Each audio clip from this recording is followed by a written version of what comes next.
My next guest is a true superstar and a real favorite of mine. She has 7 Grammys, 9 Billboard Music Awards, 7 American Music Awards, just to name a few. She is also a television executive producer, a film and theater actor, and a successful author. I'm talking about the incomparable and incredibly talented Toni Braxton. Now,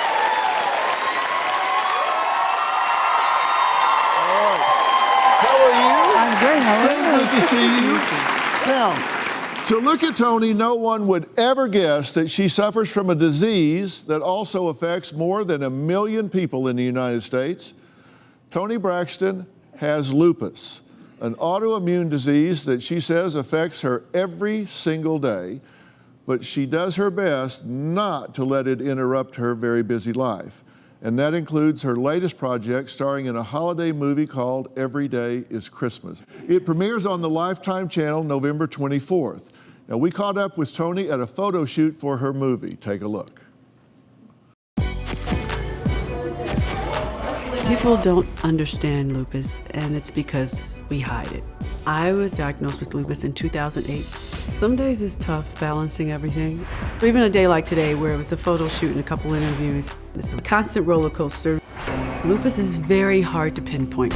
I was on Broadway in 2003 doing Aida. And one day backstage, I passed out. And they told me I had something that attacks the heart. I'm doing a show, I'm Toni Braxton, I don't get sick. I remember being shamed for having it once I was diagnosed because someone in the business told me you can't tell anyone you have lupus, you will never be able to work again. The one thing about having lupus is having to fake like I feel great when I feel horrible. When I don't feel well and it's tough to get through the show, it's a lot of, you sing! And that's kind of a little giveaway that I'm not having my best evening. My favorite thing in the world to do is to sing, is to perform. I love it. All day long, stupid lupus can pick on me, but it will never waver me, and I will never stop. Well, joining Toni and me is Pfizer's Chief Medical Officer, Dr. Freda Lewis-Hall. So welcome. Thank you, thank you. Toni, I thank you so much for being here. Once you were diagnosed, how did you handle it? I was depressed initially.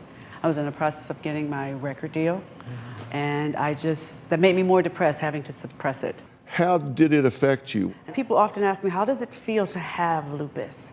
For me, it feels like I have the flu every day. Dr. Freda, I know lupus is an autoimmune disease, but what does it actually do? So if you think about a healthy immune system, what it does is to attack invaders, right? Like bacteria and viruses that get into your body to make you sick.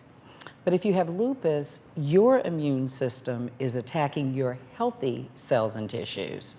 And this can lead to damage in so many parts of the body, including the lungs, the kidneys, the skin, the joints, the blood vessels, the brain, and as in Toni's case, the heart. Is this a anybody, anytime sort of thing? We don't know what causes lupus, but what we do know is that it mostly affects women of childbearing age. Now, it can affect men and children, teenagers. Now, people who develop it usually develop it between the ages of 15 and 44. Women of color, 2 to 3 times more likely to develop it.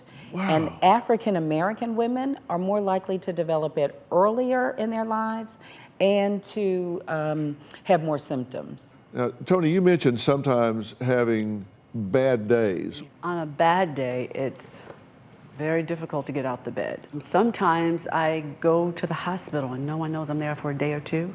Dr. Freda, what are the symptoms that people have just day to day? There's so many different symptoms that sometimes people go to the doctor for years before they get a definitive diagnosis. But some of the common symptoms include extreme fatigue, headaches, pain and swelling in the joints, pain in the chest with deep breathing. And sometimes people get foam or blood in their urine, different kinds of rashes that worsen with sun exposure. Wow. Now, put a more extensive list of symptoms of lupus on gethealthystayhealthy.com. Lupus cases can be mild to life-threatening. So this can be a serious disease. And it's important to talk to your doctor if you notice that you have any of these symptoms. Absolutely. And if someone thinks they have lupus or already have been diagnosed with lupus, are there ways to manage it? Really know your body and keep track of new symptoms, of flares. Learn as much as you can about treatment options. Understand what the possible side effects are, for example, so that you and your doctor can work together to manage your treatment plan. Develop a support network. Family, friends, community groups. Let me just say thank you for being here to tell your story, because I am sure that many people are going to be helped by the message that you've provided today. If you haven't, talk to your doctor about the possibility of participating in a clinical trial so that we can help researchers come up with new and better treatments. I mean, I cannot believe the courage that you've shown doing this, so God bless you for the things you're doing. Look, if you or someone you know has lupus, you can be part of the research that's going on. At gethealthystayhealthy.com, you can find information on clinical trials as well as more information on this disease. Thank you for being here and doing it. I want to thank all of my guests today, especially Toni Braxton. Yes, and to Dr. Freda, as always, thank you for being here.